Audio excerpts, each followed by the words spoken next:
ஆண்டவருடைய மகா பரிசுத்தமும் உன்னதமான நாமம் இன்றும் என்றும் மைமைப்படுவதாக. எக்ஸோடஸ் டிவி அருளுரை துளிகள் வழியாக இந்த நல்ல வேளையில் உங்களை வாழ்த்துகிறோம். தாம் ஒருவரே ஞானம் உள்ளவர், ஹீ ஒன்லி வைஸ். இந்த ஆராதனை தியானத்திற்கு உங்களை அன்போடு கூட நாங்கள் வரவேற்கிறோம். வேதத்தில் ஒரு அருமையான ஒரு வசனம் தியானத்திற்காக உங்கள் முன் வைக்கிறேன்.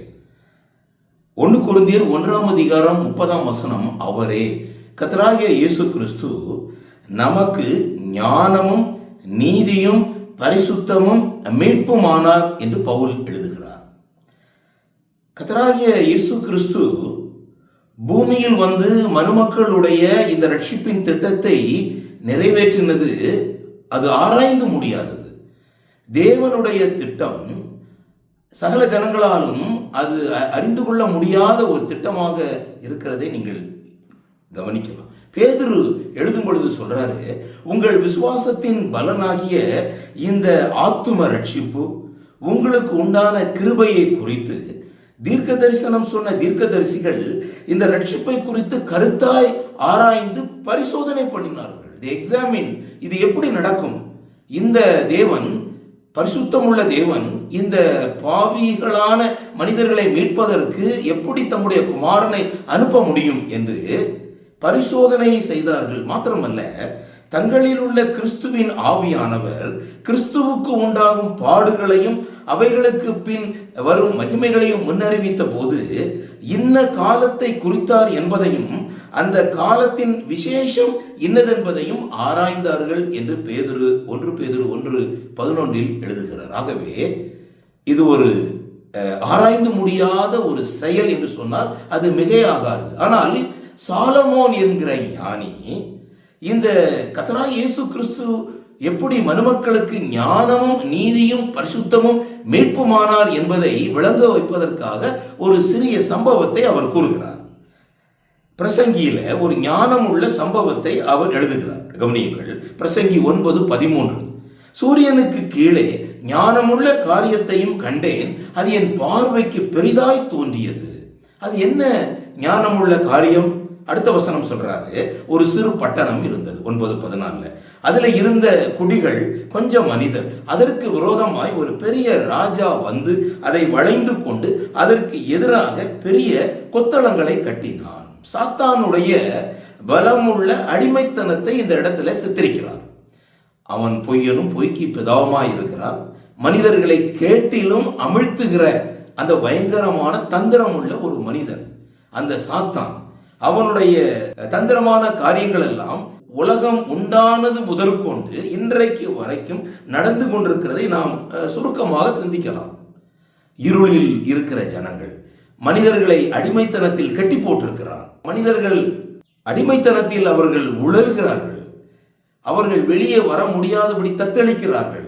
கிறிஸ்டியானுடைய மோட்ச பிரயாணத்தில் அதை குறித்து சொல்லும்போது கிறிஸ்டியன் அழிவின் உளையில் அவன் விழுந்து தத்தளித்து கொண்டிருக்கிறதை ஒரு விசை நீங்கள் மனக்கண்களுக்கு முன்பாக கொண்டு வாருங்கள். அப்படி என்றால் இது ஒரு சம்பவத்தை ஞானமுள்ள சாலமோன் சொல்றார். அப்போ அடுத்த வசனம், அதுல ஞானமுள்ள ஒரு ஏழை மனிதன் இருந்தான். அவன் தன் ஞானத்தினாலே அந்த பட்டணத்தை விடுவித்தான்.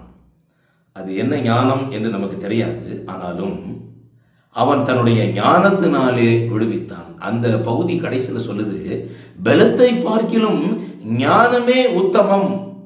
நாளின் காலையிலே கர்த்தருடைய பந்திக்கு முன்பாக கூடி வந்திருக்கிற நீங்களும் நானும் கர்த்தருடைய ஞானத்தினால் தான் இந்த இடத்துக்கு நம்ம வந்திருக்கிறோம்.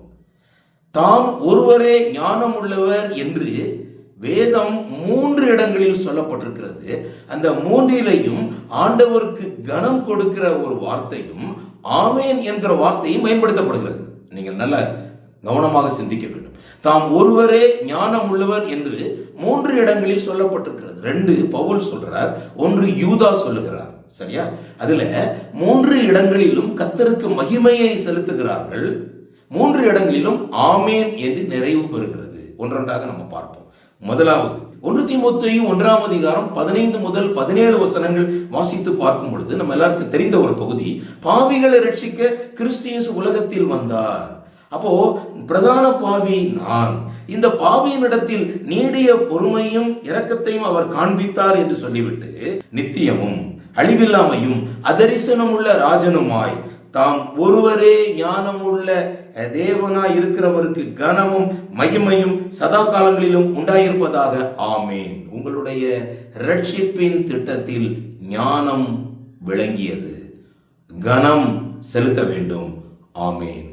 சரியா? தாம் ஒருவரே ஞானம் உள்ளவர் உங்களுடைய ரட்சிப்பின் திட்டத்தில். இரண்டாவதாக ரோமர் 16 அதிகாரம் 26, 27 வசனங்களில் வாசிக்கிறோம். இயேசு கிறிஸ்துவை பற்றிய பிரசங்கமாகிய என் சுவிசேஷத்தின்படியே உங்களை ஸ்திரப்படுத்த வல்லவரும் தாம் ஒருவரே ஞானம் உள்ளவருமாய் இருக்கிற தேவனுக்கு இயேசு கிறிஸ்துவின் மூலமாய் என்றென்றைக்கும் மகிமை உண்டாவதாக.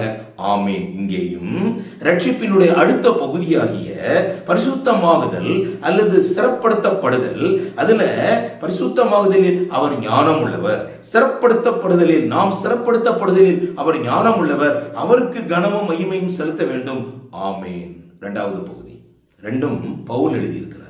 மூன்றாவதாக யூதா 1:24 முதல் 25 வசனங்கள், வலுவாதபடி உங்களை காக்கவும் தமது மகிமையுள்ள சன்னிதானத்தில் மிகுந்த மகிழ்ச்சியோட உங்களை மாசற்றவர்களாய் நிறுத்தவும் வல்லமை உள்ளவரும் தாம் ஒருவரே ஞானம் உள்ளவருமாகிய நம்முடைய இரட்சகராகிய தேவனுக்கு கனமும் மகத்துவமும் வல்லமையும் அதிகாரமும் இப்பொழுதும் எப்பொழுதும் உண்டாவதாக.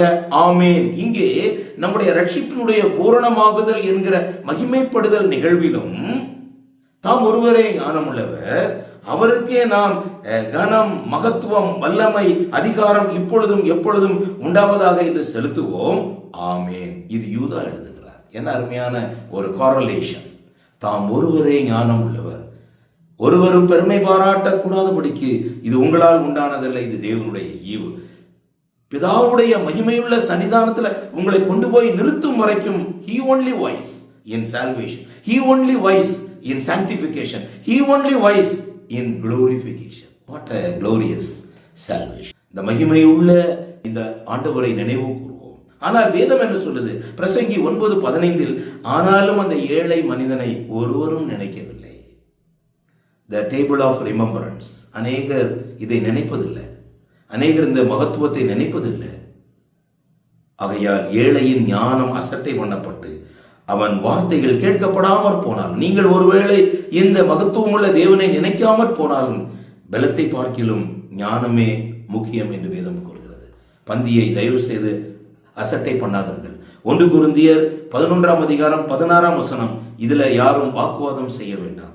1 கொரிந்தியர் 11 அதிகாரம் 22 வசனம், தேவனுடைய சபையையும் தேவனுடைய பந்தியையும் அசட்டை பண்ணி உங்களை நீங்களே வெட்கப்படுத்தி கொள்ளாதிருங்கள். 1 கொரிந்தியர் 11:27 அபாத்திரமாய் பானம் பண்ணாதிருங்கள், நீங்கள் குற்றமுள்ளவர்களாவீர்கள். 1 கொரிந்தியர் 11:28 எந்த மனுஷனும் தன்னைத்தானே சோதித்தறிந்து பானம் பண்ண கடவன். 1 கொரிந்தியர் 11:29 அபாத்திரமாய் பானம் பண்ணும் பொழுது, நிதானித்து அறியாமல் பானம் பண்ணும் பொழுது அக்னித்தீர்ப்பு வரும்படி போஜனம் பண்ணுகிறோம். 1 கொரிந்தியர் 11:30 அநேகர் வியாதியும் நித்திரையும் அடைகிறார்கள். 1 கொரிந்தியர் 11:31 நம்மை நாமே நிதானித்து அறிந்து நாம் இந்த பந்தியில் பங்கு பெறுவோம். 1 கொரிந்தியர் 11:32 நீங்கள் யாரும் நியாய தீர்ப்புக்கு போகாதபடிக்கு அல்லது உலகத்தோட ஆக்கினை தீர்ப்புக்குள்ளாக போகாதபடிக்கு கர்த்தராலே நாம் சிட்சிக்கப்படுவதற்கு முன்பதாக நிதானித்து அறிந்து இந்த ஞானமுள்ள தேவனை ஞானமாய் ஆராதிப்போம். அவருடைய நாமம் மகிமைப்படுவதாக. ஆமேன்.